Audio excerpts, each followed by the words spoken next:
All of you senior leaders have been very successful in your careers. But how do you continue your success into the future with how fast things are changing? How can you avoid being overwhelmed by this constant change when you're still trying to run your companies?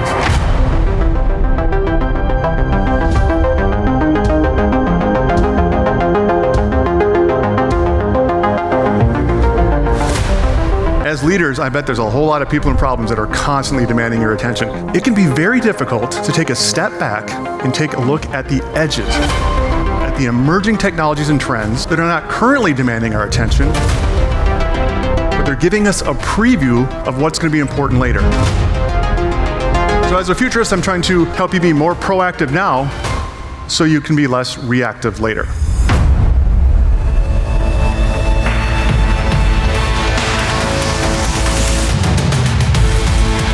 AI is transforming our lives and careers. But what does this mean for your life and your career?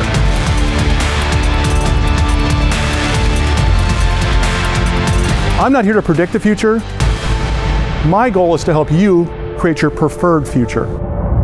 The number one word I hear from senior leaders is overwhelmed.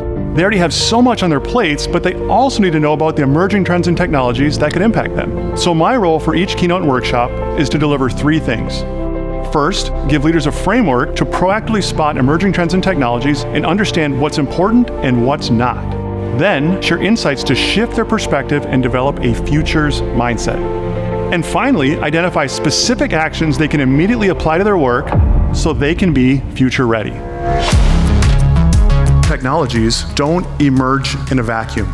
They mix and remix and converge and accelerate each other up. So if you're paying attention to one technology, you need to think about what else could influence this technology to actually make it get to market a lot faster. For example, obviously cell phones have transformed our lives and careers, completely reshaped how we do business, how we communicate, but that technology took decades to move from the edges to the mainstream. But how fast are these things advancing now? Accelerometers and touchscreens and batteries, all these individual components get cheaper, more available, more affordable, just because of the advancements in cell phones. It's very easy to judge a technology by its current limitations, not by its future possibilities. But that can really help us see things a lot more clearly when we think about what could this turn into now, what is it limited by right now?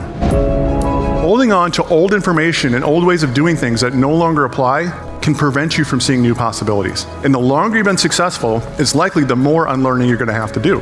A very important question to ask yourselves and your teams is this action an optimization or a true innovation? Are we truly innovating and creating something new, a new approach to a problem, a new product, a new service, a new way we do business? For example, humanoid robots. It's again an example of convergence. Now we have these super smart AIs. You put the AI as the brain for these robots, and if you can start filling all these supply chain jobs with these robots that can work 7 days a week, how could that impact pricing, availability, supply chain resilience? This could have massive implications in the supply chain. Learn, unlearn, relearn. It's so critical as the world keeps changing and keep recognizing what knowledge serves us and what knowledge holds us back. How can we see what we're not seeing? Conduct a pre-mortem. Now this is an example of a Foresight tool called episodic futures thinking.